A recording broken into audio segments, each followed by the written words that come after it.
Muy buenas tardes a todos, ¿qué tal? ¿Cómo estamos? Toda Francia se veía conmovida la semana pasada después de que los narcotraficantes asesinaran en Marsella al hermano menor de un destacado activista antidrogas 5 años después de la muerte violenta de su hermano mayor. La guerra contra el narcotráfico, que ha sido declarada por el presidente de Estados Unidos, no es necesariamente una solución. Nuestro invitado de hoy, precisamente el escritor peruano Luis Francisco Palomino, plasma en sus libros el problema que él mismo vivió en la localidad limeña de San Juan de Miraflores.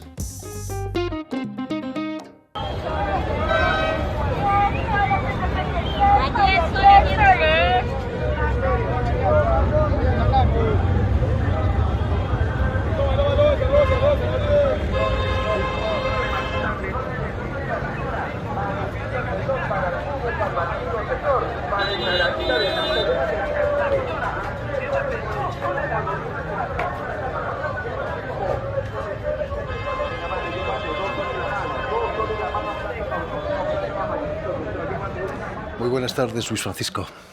Hola Jordi, ¿cómo estás? Gracias por la invitación. Un placer, bienvenido a Radio Francia Internacional. ¿Cómo te sientes viendo imágenes de San Juan de Miraflores estando tan lejos de allí? Bueno, en primer lugar, pues nostalgia por la distancia. Igual no he estado tanto tiempo atrás, ¿no? En Lima, pude estar en abril y allí fue donde constaté tantas diferencias, ¿no? Por ejemplo, en el sistema de transporte, estas carreras alocadas, ¿no? Cuando tú te subes en un microbús o como le llamamos en el Perú, las combis, ¿no? que son escenarios ya bastante delirantes, ¿no? O sea, donde para mí, ¿no? Y eso también se plasma en el libro, en mis relatos de Huaraca, ¿no? Tienen sus particularidades, ¿no? Que representan al Perú también, ¿no? Porque es un país que avanza a trompicones, ¿no? Donde no necesariamente todo está dispuesto para la carrera, pero aún así sale adelante, ¿no? Y claro, está ahí el conductor que puede ejercer, digamos, unas maniobras bastante riesgosas, ¿no? Pero que al final pues hace que transporte, ¿no? Y que la comunicación, digamos, ¿no? Avance, trascienda. Cuéntanos, ¿cómo fue tu adolescencia allí en San Juan de Miraflores? ¿No fuiste tú quien intentó comprar una pelota de la Liga de Campeones Europea? No necesariamente. Y la pelota ya me la compraban, ¿no? Porque claro, o sea, digamos, tengo una familia en la que mi abuelo y mi padre son absolutamente futboleros, o sea, estas personas que respiran fútbol y todo el día están consumiéndolo, ¿no? O sea, incluso son hinchas de clubes europeos. Mi abuelo es del Barcelona y mi padre es del Real Madrid. Entonces, hay allí unos sueños mundialistas, digamos, ¿no? Deportistas truncos, ¿no? Porque los dos también han jugado, o sea, digamos, pisan su pelota, ¿no? Como le decimos ahí en el Perú, pero no alcanzaron, digamos, el nivel profesional. Entonces, todo parecía predispuesto para que yo, el primer nieto de la familia, pues desempeñara ese sueño, ¿no? Para que lo cumpliera. Y bueno, desde niño pues siempre fui a academias de fútbol, ¿no? Jugaba de delantero, era un goleador raro, porque no sabía cómo hacían los goles, pero al final la pelota entraba, ¿no? Cruzaba la línea. Claro, entonces este recuerdo de mi infancia, ¿no? Practicando el fútbol, lo llevé a la literatura en el relato de la Liga de Campeones, donde digamos, se arma un drama a partir de una premisa, al parecer inofensiva, ¿no? Que es que un niño quiere que su padre le compre una pelota. Pero no es solamente una pelota cualquiera, sino una de marca, ¿no? O sea, digamos, se establece una relación padre-hijo mediada por el consumo, ¿no? En la cual, pues, para el niño es un deseo ingenuo, inocente, mientras que para el padre comprarla o no comprarla, pues, implica algún tipo de triunfo o derrota o fracaso en la vida, ¿no? Poder dar al hijo lo que quiere. Ahí en San Juan de Miraflores hay una economía paralela a la oficial, hay muchas falsificaciones, imagino, copias de discos, pirata. Existe, ¿no? esa economía paralela. Sí, absolutamente. O sea, el limeño mismo es un transgresor, ¿no? Nato. O sea, y parte de esa transgresión, pues, se puede notar en la falsificación o imitación de de productos, ¿no? O sea, uno puede tener una pelota de una marca que no necesariamente ha sido fabricada por esa empresa, ¿no? Y que no tiene la calidad que tiene habitualmente, ¿no? Tal cual, tal cual, tal cual. Pero también es cierto, ¿no? Que hay algunos productos que no necesariamente son, digamos, de una transnacional, ¿no? No han salido de una fábrica, de una corporación, pero que pueden tener la misma calidad, ¿no? Y esa es la esencia quizá del relato de la Liga de Campeones, ¿no? O sea, porque tenemos a un padre, digamos, hecho a la antigua, que desconoce las marcas o que no le interesan, ¿no? Mientras que tenemos al niño que ha crecido en un ambiente de consumo, ¿no? Y claro, el padre es más de esta pelota se puede reparar, ¿no? Vamos a llevarla allí donde a este sitio en Ciudad de Dios, ¿no? Que es un gran mercado en Lima, en San Juan de Miraflores, vamos a llevarla allí donde hay un hombre que las repara. Pero claro, o sea, eso ya no se hace, ¿no? Igual, qué sé yo, renovadoras de calzado, ¿no? O de ropa, pues que son espacios que van desapareciendo para darle lugar digamos, a modas más rápidas, ¿no? A objetos que se consumen y que se desechan. Usar y tirar, ¿no? Terrible. Claro. Ima, no sé si has seguido la noticia de este asesinato de un chico que no tenía nada que ver con el mundo de la droga allí en Marsella. Existe un problema de narcotráfico ahí en San Juan de Miraflores también. En general creo que en el Perú hay un problema de narcotráfico, ¿no? Severo.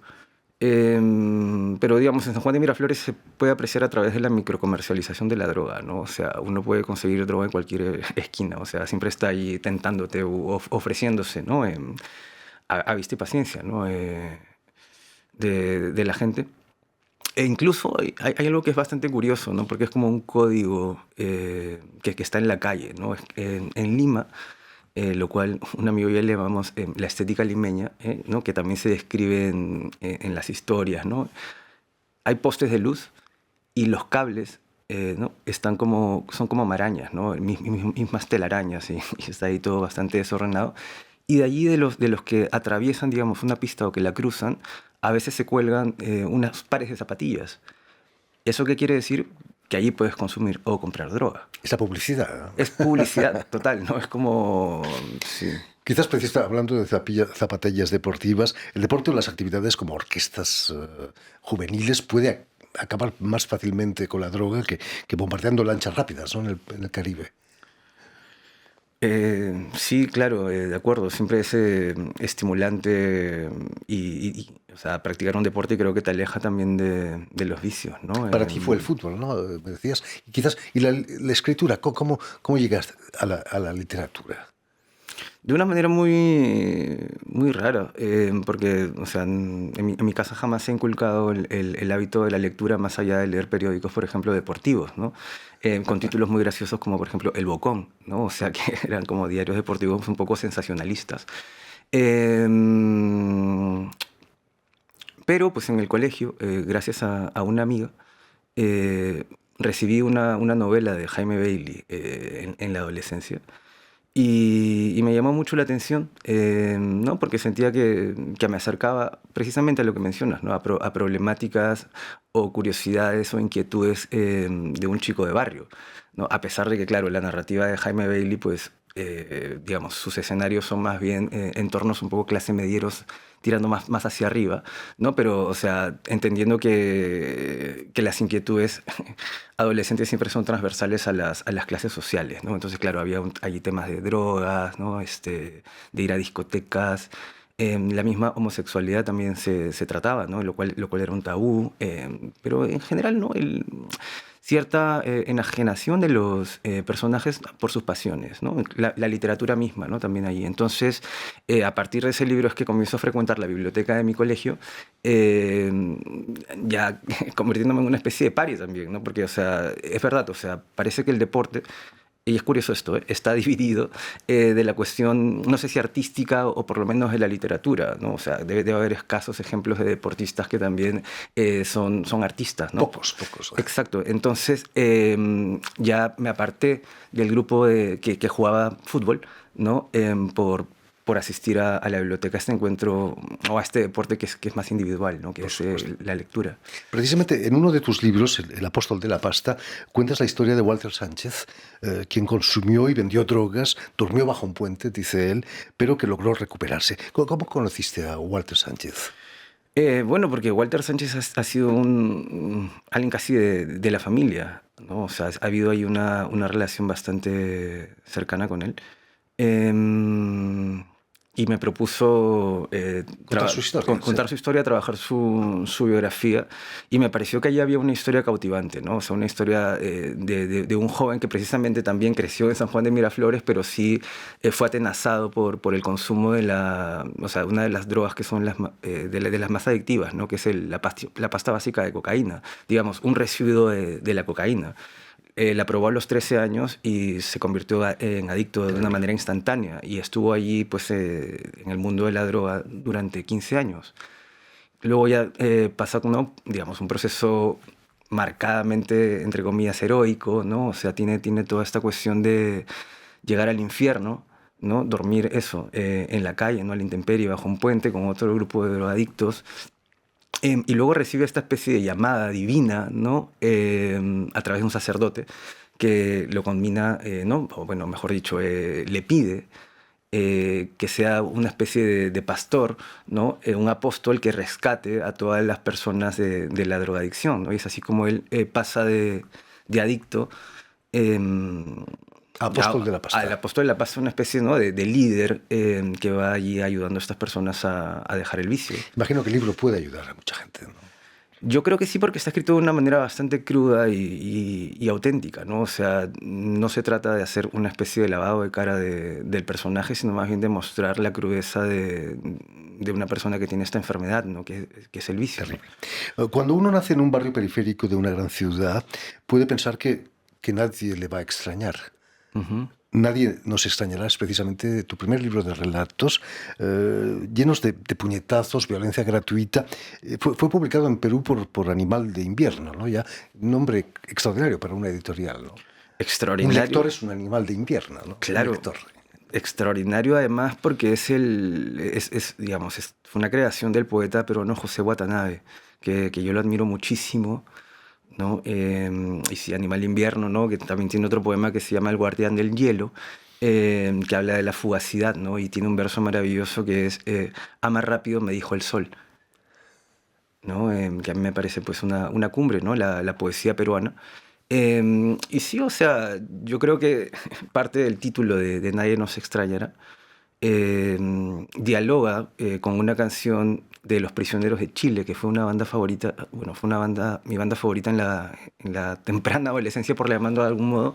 La canción se llama El baile de los que sobran, y tiene una parte que dice nadie nos va a echar de más, ¿no? Que es lo mismo, nadie nos extrañará, ¿no? Y precisamente habla de esas situaciones de barrio, ¿no? Que son jóvenes pues que sí, se van perdiendo por el camino, y que al final nadie se acuerda de ellos, ¿no? Y creo que nadie nos extrañará, está poblado de esos personajes, ¿no? Que son Terrible, que ¿no? son como ángeles Sí. marginales, ¿no? Pero volvamos a Huaraca, tu libro más reciente que has editado en Penguin Random House, aquí en Perú, y además que presentas este jueves aquí en París, en la Maison des Associations, en pleno barrio latino, 9 relatos con San Juan de Miraflores precisamente como decorado. ¿Qué tiene para ti de especial ese San Juan? Quizás son las lomas que divisan, se puede divisar Lima desde muy alto. Eso es lo más especial que tiene San Juan de Miraflores. Bueno, San Juan de Miraflores tiene a los cerros alrededor, ¿no? Y hay que considerar que los cerros, por ejemplo, de la cosmovisión andina, eran divinidades, ¿no? Lo que llamaban los apus. Eh, Cosa extraña es que cuando yo vine a vivir a Madrid, ya no los encontraba, ¿no? Igual me pasó algo muy gracioso, que es que la primera calle en la que residí se llamaba Cerro de Valdecaonde, ¿no? Entonces yo sentía que había venido a Madrid también con mi cerro, ¿no? Como los peruanos que viajamos con la cultura, ¿no? Y bueno, como cualquier migrante, como comentábamos antes en la entrevista. Pero bueno, lo que tiene Huaraca, sí, esencialmente pues no son historias de barrio. eh, por suerte, digamos, ¿no? Geográficamente se me otorgó este territorio que no fue muy tocado en la literatura peruana, ¿no? O sea, tradicionalmente los escritores han pertenecido, digamos, a una casta de privilegios, ¿no? Pero ya, digamos, a raíz de, no sé, de los años 60, 70, hay una emergencia de la clase media, ¿no? Lo cual hace que personas como yo se dedican a la escritura. O sea, cuando yo le conté a mi padre que quería dedicarme a esto de la literatura, o sea, me dijo que era una tontería. Estás loco. Que estaba soñando, que estaba loco, ¿no? Pero es lo que yo observo, ¿no? También en mis pares que han decidido, no sé si literaturizar sea la manera de decirlo, pero sí como contar lo que pasa en aquellos entornos que tienen mucho más cercanos y que conocen de primera mano, ¿no? Entonces, considerando que la mayor parte de Lima o del Perú tiene, digamos, o sufre, digamos, las problemáticas de Huaraca, pues creo que, o sea, se pueden encontrar lectores interesados en conocer estos relatos. Del mundo entero. Es universal casi. Claro, porque estamos llenos de espejos, ¿no? O sea, como dice Baudelaire, ¿no? En este poema de las correspondencias. El año pasado obtenías allí en Perú el Premio Nacional de Dramaturgia por tu texto Odisea Rapi, epopeya migratoria en 3 actos.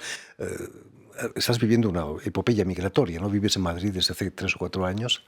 ¿Cómo has vivido tú esa epopeya y ese Premio Nacional de Literatura? Sí, por supuesto fue una odisea porque también me quedé atrapado en Madrid por cuestiones burocráticas, ¿no? ¿Qué pasó?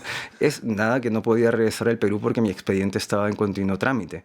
Entonces, sí, o sea, esta imposibilidad de movilizarme, digamos, con el recorte de otros derechos, como poder conseguir un trabajo, pues me llevaron o sea, legalmente, ¿no? Me llevaron a escribir esta pieza teatral que fue bienvenida en el Perú y que además fue premiada, ¿no? Que precisamente habla de una chica que trabaja como repartidora de comida a domicilio, ¿no? Y que está moviéndose por todo Madrid con su bicicleta y que además suplanta una identidad, ¿no? De alguien que sí puede trabajar legalmente para ganarse la vida, ¿no? Y es gracioso porque es una obra que trasciende los años e incluso los siglos, ¿no? Que tienen comenderos españoles, ¿no? Que aparece un personaje que se llama Charlie Baudelaire, que ya es un poeta desencantado, ¿no? Que ha dejado ya, digamos, la bohemia y digamos, cierta sensibilidad social, ¿no? Ya no cree en eso y ahora más bien se dedica a escribir series para Amazon, ¿no? O para Netflix, ¿no? Lo cual también... no sé, me parecía que había que tocarlo, ¿no? O sea, como de alguna manera el acomodamiento te distancia ¿no? de lo más genuino que quizás, no sé, hacía arder tu vocación, ¿no? Creadora en el principio. Más allá del bien y de las flores del mal, ¿no? Exacto. Imagino que presentar tu libro aquí en París tiene una importancia especial, a pesar de que se hable mucho más francés que español en París, aunque quizás en el barrio latino nunca se sabe, ¿no? Ya, bueno, es la segunda vez que vengo a París. La primera fue precisamente en el 2020, cuando estaba toda esta cuestión de la COVID-19. Fui invitado a presentar mi libro de relatos Nadie nos extrañará en Luxemburgo. Y bueno, dije, me voy a dar un paseo y voy a conocer París, por supuesto, ¿no? Donde estuvieron, qué sé yo, César Vallejo, Mario Vargas Llosa, ¿no? Entre otros ilustres creadores peruanos. Y además, pues no sé, París es una capital cultural, ¿no? Y digo que fue gracioso porque, o sea, me llevó a una aventura que quizás tenga como consecuencias estar aquí presente ahora, ¿no? Porque me enfermé de COVID y eso me situó a mí como uno de los primeros casos en el Perú, cuando estaba regresando. Así que gané un financiamiento del Ministerio de la Producción para contar mi historia, ¿no? Como escritor con coronavirus. Y claro, o sea, el sentido del oportunismo ya máximo, ¿no? Fue cuando en el mismo momento tuve 2 contratos de publicación, uno de Penguin Random House y el otro de Planeta. Terrible. ¿No te sentiste como un tremendo. cobaya quizás del gobierno peruano, no? ¿Una qué? Cobaya, un conejillo de Indias. No me llevó a sentir Es peligroso, ¿no? En Perú se comen, ¿no? Los conejillos de Indias. En el Perú, claro, sí.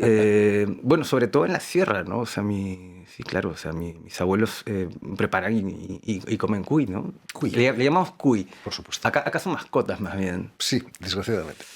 En fin, pues ya lo saben, tener una cita este jueves por la tarde en la Maison des Associations, la Casa de las Asociaciones del Barrio Latino aquí en París, para la presentación de Huaraca, libro del escritor peruano Luis Francisco Palomino. Bueno, que tengo que mencionar a la organización estupenda, ¿no? De CQP, que es el Centro Cultural Peruano aquí en París, que han tenido que dirige Yolanda Ricó.